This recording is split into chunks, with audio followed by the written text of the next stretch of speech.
পানি দিয়ে যে লোহা কাটা যায় তা হয়তো অনেকেরই অজানা।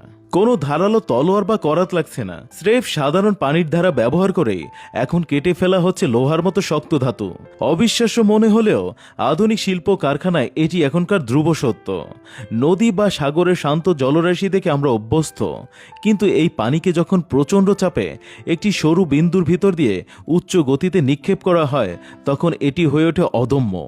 আধুনিক ইঞ্জিনিয়ারিং এই শক্তিকে কাজে লাগিয়ে তৈরি করেছে ওয়াটার জেট কাটিং প্রযুক্তি, যা বর্তমানে বড় বড় কারখানার চেহারা বদলে দিচ্ছে।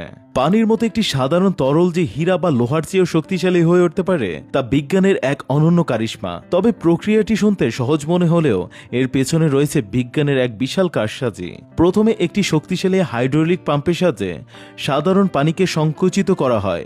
এই চাপের পরিমাণ প্রায় 90,000 PSI পর্যন্ত হতে পারে, যা একটি সাধারণ গাড়ির টায়ারের চেয়েও কয়েক হাজার গুণ বেশি। এই বিপুল পরিমাণ পানির মাত্রা 0.1 মিলিমিটার ব্যাসের একটি ছিদ্র দিয়ে বের করা হয়। মজার ব্যাপার হলো সেই ছিদ্রটি তৈরি করা হয় কৃত্রিম হীরা দিয়ে, যাতে পানির প্রচণ্ড ঘর্ষণে ছিদ্রটি নিজে নষ্ট না হয়ে যায়। এই সরু পথ দিয়ে বের হওয়ার সময় পানির গতি শব্দের গতির চেয়েও প্রায় 3 গুণ বেশি হয়ে যায়।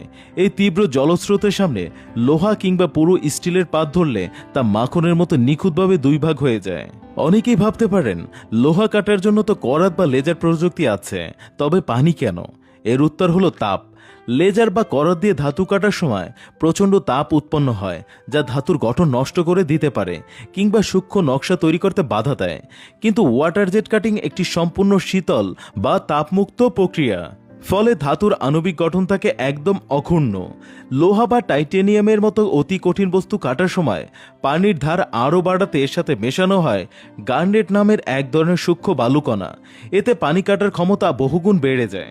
এই প্রযুক্তির ব্যবহার এখন সবখানে। আপনার পরনের জিন্স প্যান্টের ডেনিম কাপড় কাটা থেকে শুরু করে ঘরের মেঝের দামি মার্বেল পাথরের নকশা, সবখানেই এর বিচরণ। এমনকি বিমানের যন্ত্রাংশ তৈরিতেও এই প্রযুক্তির জুড়ি নেই। আশ্চর্যজনক তথ্য হলো এত বড় কাজ করলেও এখানে পানির অপচয় খুব কম। প্রতি মিনিটে মাত্র 2 থেকে 15 লিটার পানি খরচ করেই এই বিশাল যজ্ঞ চালানো সম্ভব। উন্নত এই প্রযুক্তির এক একটি মেশিনের দাম এর সক্ষমতা ও ব্র্যান্ড ভেদে 70 লক্ষ টাকা থেকে শুরু করে কয়েক কোটি টাকা পর্যন্ত হতে পারে।